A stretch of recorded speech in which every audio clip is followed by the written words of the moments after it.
dan masyarakat yang masih ragu, silahkan mencari informasi ke sumber informasi yang benar. Jangan mencari informasi di sosmed yang mungkin. Hai, Assalamualaikum. Kembali lagi di Ivani Channel. Kali ini kita akan membahas tentang vaksin COVID-19 yang saat ini sedang ramai dibicarakan ya. Oke deh, sebelum lanjut, jangan lupa like dan subscribe channel ini agar kalian dapat informasi tentang kesehatan lainnya. Oke.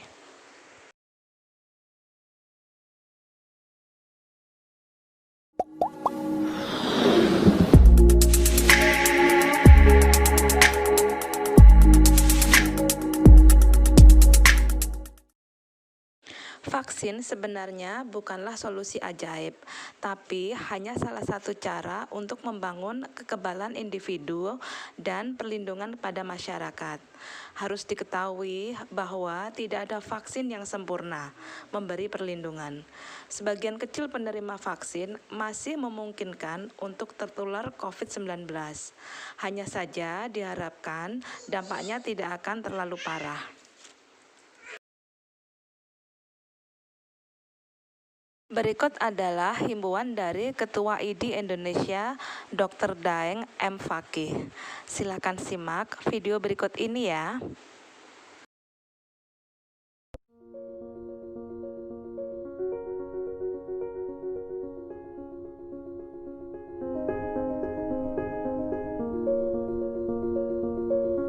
Ya, jadi vaksin ini sangat penting ya. Ini momen yang sangat baik ya, dan harapan besar bagi kita semua rakyat Indonesia untuk segera menghentikan penularan COVID-19. Vaksin ini bukan hanya untuk kita pribadi ya. Jadi semakin banyak yang divaksin, maka semakin banyak masyarakat ya, keluarga kita, saudara kita, anak-anak kita, orang tua kita yang terlindungi.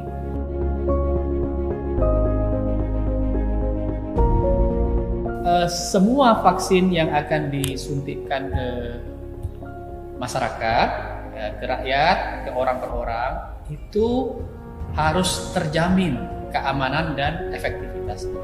Otoritas di Indonesia dilakukan oleh Badan POM dan standarnya sama, prosedur standarnya sama, karena itu standar internasional yang dikeluarkan oleh WHO.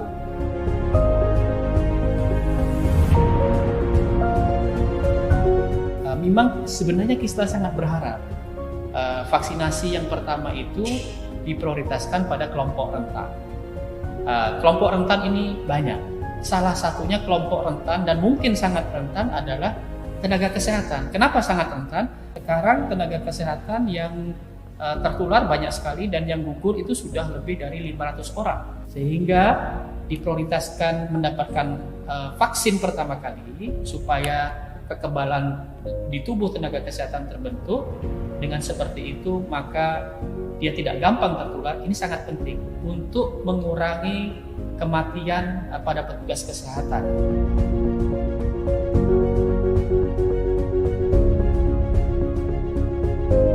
Bagi kawan-kawan tenaga kesehatan dan masyarakat yang masih ragu, silahkan mencari informasi ke sumber informasi yang benar.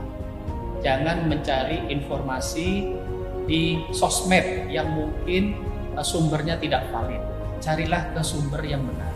Tanyalah ke dokter-dokter ahli yang memang mengetahui tentang informasi vaksin.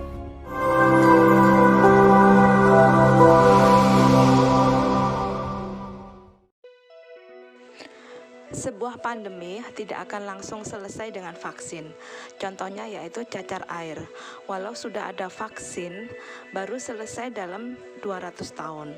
Kemudian polio, selesai dalam 50 tahun. COVID pun sama. Setelah disuntikkan bukan berarti langsung hilang. Perlu bertahun-tahun untuk mencapai tujuan herd immunity.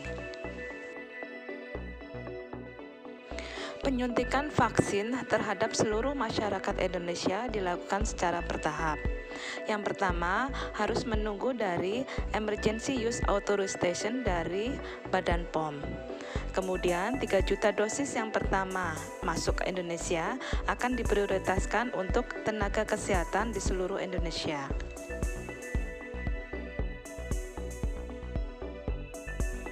Keberhasilan sebuah vaksinasi ditunjukkan dengan kurva pandemi yang sudah melandai, yang ditandai dengan jumlah angka COVID yang sudah menurun dengan signifikan.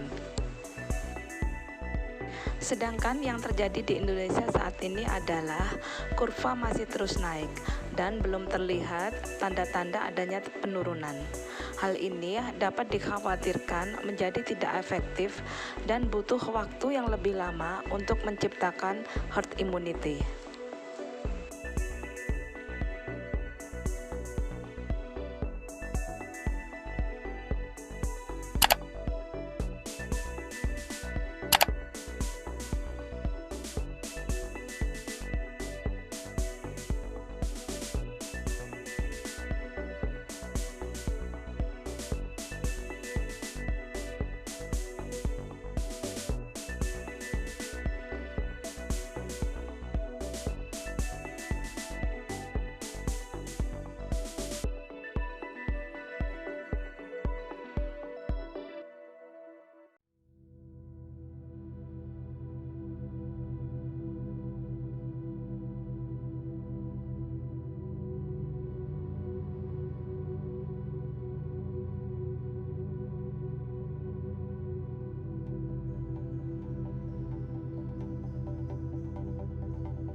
Selama menunggu vaksin yang akan disuntikan secara bertahap, penyebaran virus yang sudah dalam kondisi tidak terkendali di Indonesia ini dari hari ke hari dapat menyebabkan kondisi menjadi semakin memburuk.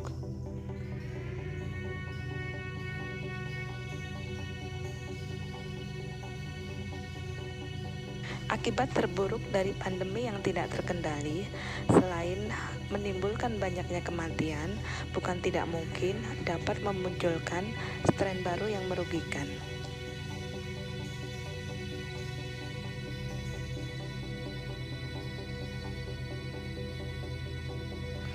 Ditambah dengan semakin banyak orang-orang positif di tengah masyarakat, mengakibatkan orang-orang usia lanjut dan komorbid akan semakin terancam.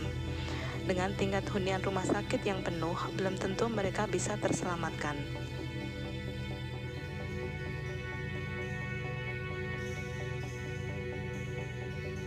Inilah yang akan meningkatkan angka kematian di Indonesia.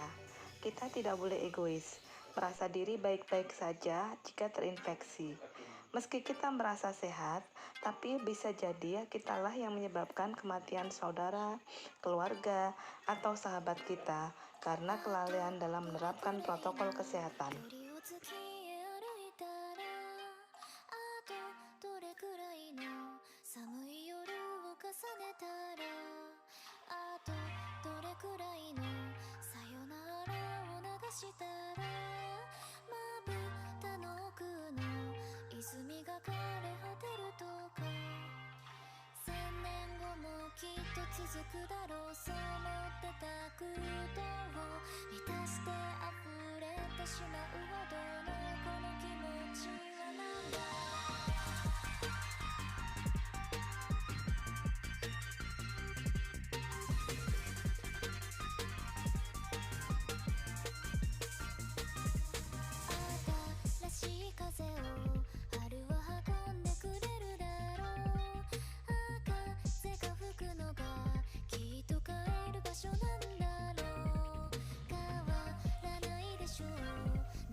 Oke guys, terima kasih sudah menonton Ivani Channel ya.